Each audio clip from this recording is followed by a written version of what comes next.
The POCO X7 Pro is making bold claims this year, offering top-tier performance and powered by the new Dimensity 8400 Ultra chipset and a massive 6000 mAh battery. Touted as the ultimate value for money mid-ranger of 2025, it packs an impressive punch at just £309 for the 8GB RAM and 256GB storage variant. Add to that the upgraded cameras and a revamped cooling system and it seems like a no-brainer. But is it really the powerhouse it promises to be, or are there trade-offs lurking beneath the surface? Let's uncover the truth in this in-depth review.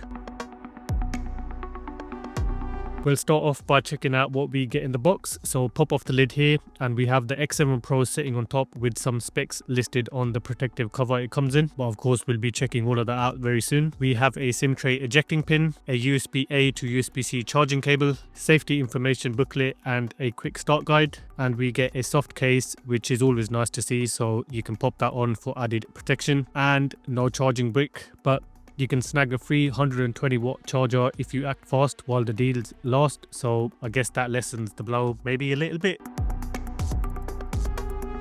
Design and build. Up front we have the 6.67 inch crystal res AMOLED display with reasonably thin bezels, although the chin is ever so slightly thicker. To the right of the X7 Pro we have the metal volume buttons along with the yellow coloured power/lock button, and they feel nice and clicky. Around the bottom we have the SIM tray. I believe that's two mics there, a USB-C port and the bottom firing speaker. The SIM tray can house two physical nano SIMs, so no eSIM compatibility here or the ability for expandable storage. I'm going to pop my own SIM in there. To the left side there is nothing, and up top we have the second firing speaker, an IR blaster and looks like another two mics. Up front we have the 20 megapixel front facing hole punch camera and the earpiece built into the bezels, which is becoming the norm nowadays. Then turning to the back we can see the two-tone signature POCO yellow and black design with a leather texture and a kind of ribbed texture on the yellow, and I have to say it does feel really nice to the touch and it gives that phone some extra grippiness, which is always a plus. We have the dual camera setup comprising of a 50 megapixel main camera and an 8 megapixel ultra wide camera with LED flashlight, and then just further down we have the POCO logo in gold. Build wise, seeing that it's a plastic frame, it does seem quite solid, no creaking or groaning noises that I could hear, and then of course the camera bump's gonna give you rocking when you're laying the phone flat. The vibrations on here are decent, I would say. Not the absolute best, but they're good enough and then can get quite strong on the highest setting.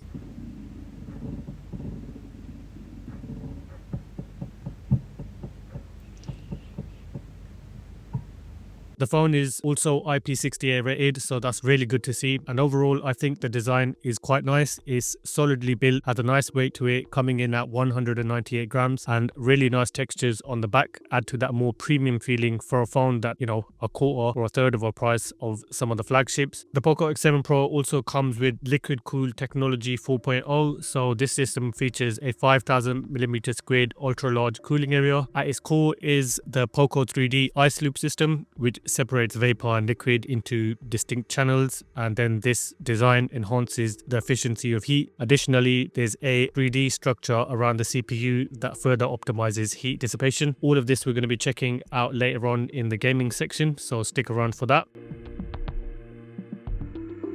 The display on the POCO X7 Pro is a 6.6 inch AMOLED display, and it's running up to 120Hz refresh rate, coming in at a PPI of 446, and it supports HDR10 Plus and DCI P3 wide color gamut, and you got all the kind of bells and whistles on there with various TUV certifications. We'll check out what we get in the settings. So we have light and dark mode options, and the display can get quite bright with peak brightness at 3200 nits. You can enable a sunlight mode, which would allow, I'm assuming, that peak brightness. In the color scheme we have original, vivid, saturated and advanced, and in there you can pick from different color gamuts. So you have P3 or sRGB, and then you can adjust color space or HEV color space and contrast and things. Reading mode, which alters the color temperature. For refresh rate we have default or you can do custom, and that allows you to pick from 60 or 120 Hz if you want to lock that in. I'm going to leave it on default. We also have the AI image engine, so you can turn on super resolution to enhance videos, AI HD enhancement, and then MEMC, which we'll be checking out later on. For lock screen, we have different options here. So you have your normal stuff like sleep, raise to wake, and always on display. It only turns on for 10 seconds after tapping, and you have various different displays that you can choose from. YouTube supports 4K 60 FPS with HDR, so HDR content on here is going to be looking really good with the really nice colors and the amazing contrast you get with HDR. So it's going to be a joy to be consuming media on a display like this. If you enable the video toolbox option in the settings, it lets you adjust various things when it comes to video playback. So you can turn on theater mode, which kind of alters the sound. You can upscale to 2K if it's a resolution of 720p. You can pick from different styles, so you can have HDR, nostalgic, original, black and white, whatever you choose really. And then for picture, you can turn on MEMC or MEMC, and that kind of adds motion smoothing, or is also known as the soap opera effect. You can turn on and off Dolby Atmos from here, and then you can pick from sound, so if you can toggle immersive sound, or you can use head track movement with headphones. Netflix gets the full array of playback specs with full HD and HDR10 and Dolby Vision support, so you'll be getting the best experience on Netflix, again with all that HDR goodness and that super sharp and clear playback. Amazon Prime, as usual on mobile devices, maxes out at 1080p full HD. Viewing angles are really good. I only noticed a slight temperature shift to a warmer tone at more extreme angles. And outdoors, you're not going to have a problem with the 3200 nits peak brightness. Not that I can actually demonstrate direct sunlight here in the UK, but I did try my best. And the display also supports wet touch, so on my testing it fared a bit better than other phones, but it was still kind of jittery here and there with the water interfering with my touches, but I guess it was still usable, so that's good to see. So overall, the display on here, I have to say I'm a huge fan of. I do like the slim bezels, HDR content looks amazing, it's really sharp, clear, colors on here are really saturated. Thumbs up from me on the display.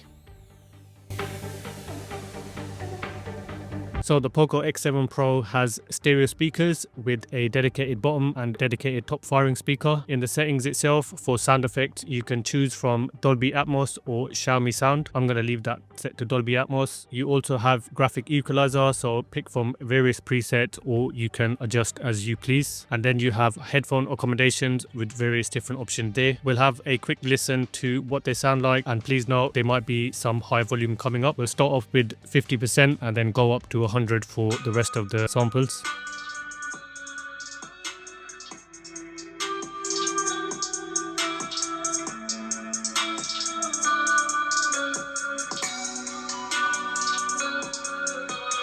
My testing of the Red Magic Nova tablet, check that out if you haven't. And as usual, I've set everything to the highest possible in the graphics setting.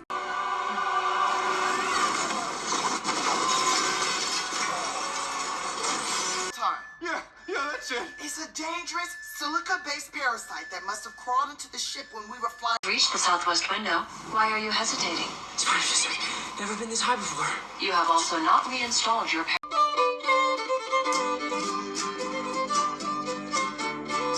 Overall, I think the sound is okay. It's nothing amazing. They do get reasonably loud, but they lack depth, and there's pretty much no bass at all that I could hear anyway. So I would say they're just your kind of run-of-the-mill speakers that get the job done, I guess.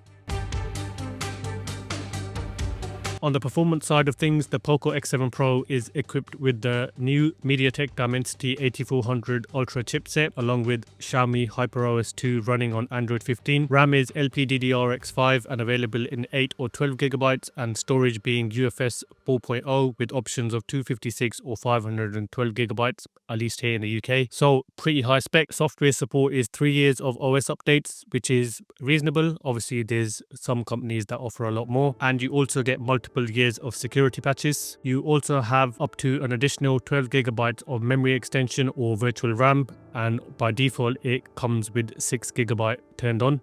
So I'm just going to leave that as it is. We'll have a quick look at what we actually get in the settings. So you get your security status stuff here, and you can see lost patches, interconnectivity with other Xiaomi devices. So loads of things here with your personal devices if you have other Xiaomi products. For more connectivity, we have things like Xiaomi Share, NFC, cast, printing, link to Windows, wireless display, and you can also link to a Chromebook or Quick Share, and it does come with Android Auto, which on my testing worked absolutely fine. You can also adjust various things in the notifications and status bar. Personalization allows you to change things like lock style, always on display, icons, fonts, notification effects, fingerprint effects, wallpaper carousel, and you can pick from various themes. Fingerprint recognition on here is a in-display fingerprint reader, so you can pick from different animations. It works fine. You also have face unlock, or you can choose to unlock with a Bluetooth device. There's various AI services, so we have things like Notes, which can provide a summary and change the layout of a piece of text, and I'll just do a quick example here. So you have to kind of log in with your Xiaomi account if you want to take advantage of this, and then hit an AI summary. It does take a little while and does this kind of slow typing out, but it is a good way to kind of summarize different pieces of text or large pieces of text. Some people might think AI stuff is a gimmick, where other people might actually find it useful, but I guess that comes down to user preference. And when it comes to gallery, we have different things here, so we can use erase, and I'm just going to do a quick example here. You hit stop, does this thing, and from a distance it looks alright, but once you zoom in you can kind of see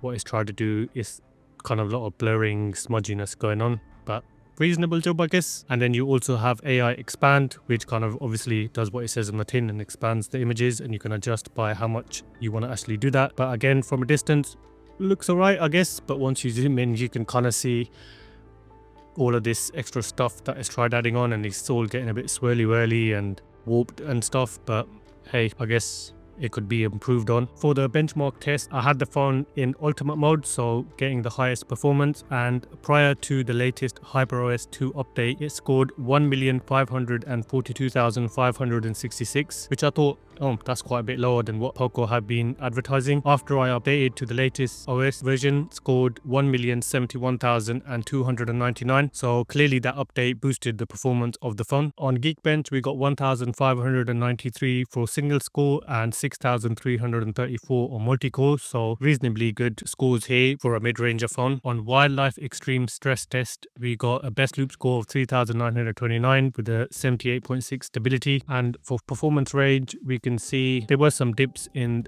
different loops, but battery went from 96 to 85%, temperature went from 25 to 48 degrees, and the frame rate varied between 13 and 20 FPS. So I would say reasonable scores, but we'll be checking out how it handles all that later. For read and write speeds, we got sequential write of 595 megabytes with a sequential read of 1.32 gigabytes, so kind of your average type of speeds there. We'll have a quick look at the OS itself. The control panel is nice and clean with smooth animations, and uploads are fast and snappy. In my use, I haven't noticed any hiccups or stutters at all, so it's all running nice and smooth on the device here. So HyperOS 2 is clearly made some good improvements. We'll check out RAM management, and I'll open a bunch of apps, and then I'll open a heavy app like Call of Duty Warzone here, and then going back to the previous apps, they are all still running in the background, so RAM management seems good on here. You can also use the sidebar to quickly access apps in a floating window, so a max of 2 is allowed. And for me, the OS has been nice. I mean, it's not the most polished out there, but I haven't had any problems. It's fast, snappy, nothing to really complain about on my front. We'll check out some gaming and put the 8400 Ultra to the test. So POCO has a dedicated gaming app called GameSpace, has various different functions and tools that you can use to enhance your gameplay, and it also has Wild Boost 3.0, which has an array of different things to make gameplay a lot better. Starting off, we have 89% battery, and the phone is in ultimate mode, so the highest performance available, and we have a temperature reading of 27 degrees. We'll start off with Call of Duty Warzone, and visual quality here tops out at high. Would have been nice to have seen peak, but high is still good, and I've set the FPS to uncapped and everything else to high. I'll turn on Wild Boost, which is Wild Boost 3.0 as I mentioned, and I'm going to set the priority to frame rate. And to start off with, we can see the FPS is around the high 50s, low 60s, so I was expecting a little bit better performance on here. 5 minutes into the game and it's still the same situation, so this could be down to game optimization with the Dimensity 8400 Ultra being a fairly new chip, and an update in the future might make these figures a little bit better. I'll drop the visual quality down to medium to see if that makes any difference. It has helped with the FPS now, so we're hitting the high 70s, 80s, but of course we would have sacrificed visual quality. So for Warzone, at least for now, if you want better FPS, then you'll have to dial down the graphics, but apart from that, the game was running fine. So after 13 minutes of gaming, the device temperature rose to 39 degrees, so getting quite toasty. And the battery was down to 84%, so we lost 5% there. Next we'll jump into Wuthering Waves, and again I've maxed out everything in the graphics settings, and the game performed really well, hitting the 60 FPS cap with maybe slight dips down to 57 here and there. And then 27 minutes in, it's still holding good on the 60 FPS. The temperature, however, is now hitting 41 degrees, and the device did feel really warm around the top of the frame and camera module. And the battery was down to 78%, so 11% loss so far. Next, we'll check out Call of Duty Mobile, and for ultra frame rate, the max graphics quality allowed is medium, so we're going to start off with that. And no problem here with the game running 120, 119 FPS, no problem, and looking buttery smooth. So that was a joy to be playing here with really high frame rate. We'll switch to max graphic quality, which defaults the frame rate to very high. And here the graphics look way better, but the FPS was capping out at 60, which is still more than enough for a lot of people, and it's smooth. So even at 60 FPS, you're going to have a good time playing a game like this. So 33 minutes into gaming, the temperature is reading 40 degrees and the battery is down to 76%. So holding up fairly well, I guess. Next, we'll check out PUBG, and I've set the graphics to Ultra HDR and the frame rate to Ultra. And with these settings, the graphics do look really nice, but the FPS was hovering around the 40s. I'll switch the graphics to balanced and see what difference that makes. And with balanced graphics, the FPS jumps up to 60, so reasonable, but I guess it's a similar situation of sacrificing graphics for frame rate or vice versa. 50 minutes in and the temperature has come down to 33 degrees and the battery is now at 73%. And finally, we'll have a look at Genshin Impact. Again, everything's set to the highest possible in the graphics settings. And as I was expecting, we have a steady near enough 60 FPS on here, and the game just looks stunning. The display, I have to say, is really good on this phone. With the super resolution rendering, which is only supported in this game, it really does make the game look that extra bit better. So after that hour gaming session, the temperature ended up at 37 degrees and the battery was down to 69%, so a total loss of 30%, which is fairly decent as I have really pushed it here. The ice loop system, I guess, did help reasonably well, but the phone did warm up quite a bit with, you know, heavy loaded graphics and high frame rates, so it's to be expected. I guess that kind of stuff can only be properly mitigated with a dedicated internal or an external fan. But for the gamers, you can have a good experience on here, and over time, I'm sure optimization of games will make the experience all that better. So that was gaming. So the POCO X7 Pro is packing a massive 6000 mAh battery that supports up to 90 watt charging, and I did get the 120 watt Xiaomi charger. So in my testing, the device charged from 0 to 100 in 41 minutes, so super fast. There is no wireless charging support, however, so that's a disappointment, but again, we have to keep the price in mind. And I think the battery is definitely a highlight of this phone. You can easily get you 2 days of light/medium use or 3 days of light use. In my testing, with, you know, a full hour of gaming and using the phone daily with video playback like YouTube, Disney Plus, taking calls, messaging, social media, video capture, and many other things, I managed to get basically nearly 2 days. And we can see I'm down to 15%, and this was basically nearly at the end of day 2. When it comes to the settings, you kind of get remaining time, so we can see I was on 99% here with a remaining time of 31 hours on balance, and you can pick from different modes here, so ultimate, balance, battery saver, or ultra battery saver, with each of them giving you a remaining time. And then we also have higher power consumption settings, which will kind of inform you of apps and different settings that are consuming power. Charging options, you can choose from standard or top speed, but top speed is only compatible with Xiaomi chargers, and in the process it might warm up, and charging that way the phone did reach a temperature of about 38 degrees. Battery protection gives you battery info. You can choose to stop charging at 80% and also turn on smart charging, and then you have your normal kind of graph of how the battery has fared throughout the day and which apps have been consuming battery power and how much.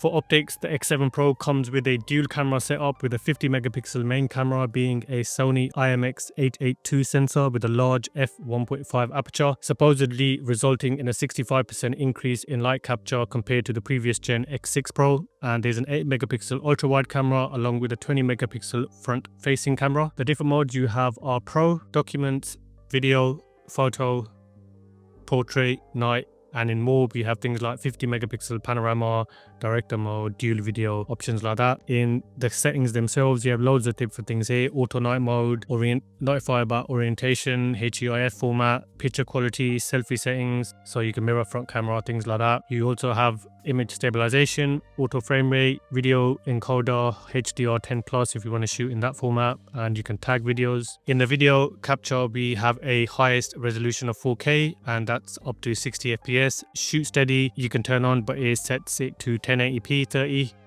And then you have your different zoom options with the ultra wide, 1x and 2x. Photo, we have AI camera and your usual stuff here like shutter type, tilt shift and different options. You can adjust exposure value if you wanted to with different filters there. In portrait, you can adjust your f-stop as you please, and in director mode you get all of these kind of additional options such as ISO control, autofocus, white balance and things like that, so you can adjust those as you please, kind of lets you dial in a bit more. We'll see some captures I've taken with this camera, and I have to say for the price I was quite impressed. It's decent quality videos and pictures. Sun's just about to set in the next 10-20 minutes, and just walking down the road, so checking out the stabilization, which is OIS and EIS on the main camera. You can see here in my example, when walking around shooting at night time, there was some kind of jitteriness when it came to the stabilization, so you have to be cautious of that. Just doing another video test with more favorable lighting conditions. I just want to see if it's got that jitteriness when it comes to the image stabilization that we saw in low light.